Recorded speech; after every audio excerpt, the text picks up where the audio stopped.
ಇವರೇ ನಿಮ್ಮ ಮನೆಗೆ ನುಗ್ಗಿ ನಿಮ್ಮ ಮಗಳನ್ನ ಕಿಡ್ನಾಪ್ ಮಾಡಿದ್ದಾರೆ ಅಂದ್ರೆ ಎಲ್ಲಿ ನಿಮ್ಮ ಮಗಳು? ಅವ್ರು ಯಾರೋ ರ್ಯಾಂಡಮ್ ಕಿಡ್ನಾಪರ್ಸ್ ಅಲ್ಲ. ನಿಮ್ಗೆ ಯಾರ ಮೇಲೆ ಅದ್ರ ಅನುಮಾನ ಇದೆಯಾ? ಇವನು ವಿಷ್ಣು, ಇವನು ಕಂಠಿ. ಕೊಲೆ ಆರೋಪಿಗಳಾಗಿ ಸ್ಪೆಷಲ್ ಹೋಮ್ಸ್ ಇರ್ತಾರೆ. ಇಷ್ಟು ಚಿಕ್ಕ ಹುಡುಗರಿಗೆ ಕೆಲಸ ಒಪ್ಸಿದ್ದೀರಾ, ನಂಬೋದಾ ಸರ್ ಇವ್ರನ್ನ?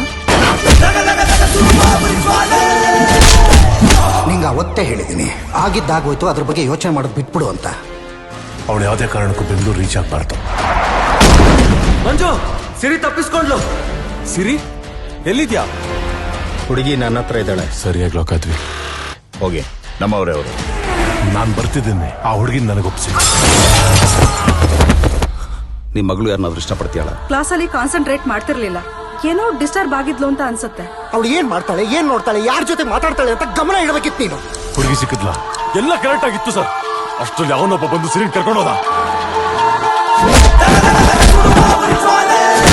ನನಗೆ ಯಾಕೋ ನಿಮ್ ಹುಡುಗರ ಮೇಲೆ ಡೌಟ್ ಬರ್ತಿದೆ. ಕೇಸು ನನ್ನ ಟೇಬಲ್ಗೆ ಬಂದಮೇಲೆ ಮುಗೀತು ನಾಳೆಯ. ಇಲ್ಲಿ ನಾನೇ ಜಡ್ಜು, ನಾನು ಕೊಟ್ಟಿದ್ದೆ ಜಡ್ಜ್ಮೆಂಟ್. ಇದ್ಯಾವ್ದು ಹೊಸ ಪ್ರಾಬ್ಲಮ್ಮು? ಕೆಲಸ ಮುಗೀತಾ? ನಿಮಗೊಂದು ನಂಬರ್ ಮೆಸೇಜ್ ಮಾಡ್ತೀನಿ ಸರ್, ಅದ್ರ ಕರೆಂಟ್ ಲೊಕೇಶನ್ ಕಲೆಕ್ಟ್ ಮಾಡಿ ಕಳಿಸಿ. ಸಿರಿ ಸಿಗ್ತಾಳೆ. ಹಂದಿ ಹೊಡೆಯಕ್ಕೆ ಹೋದಾಗ ಮೊಲ ಸಿಕ್ಕರೆ ಬಿಡ್ತೀಯನೋ ನೀನು?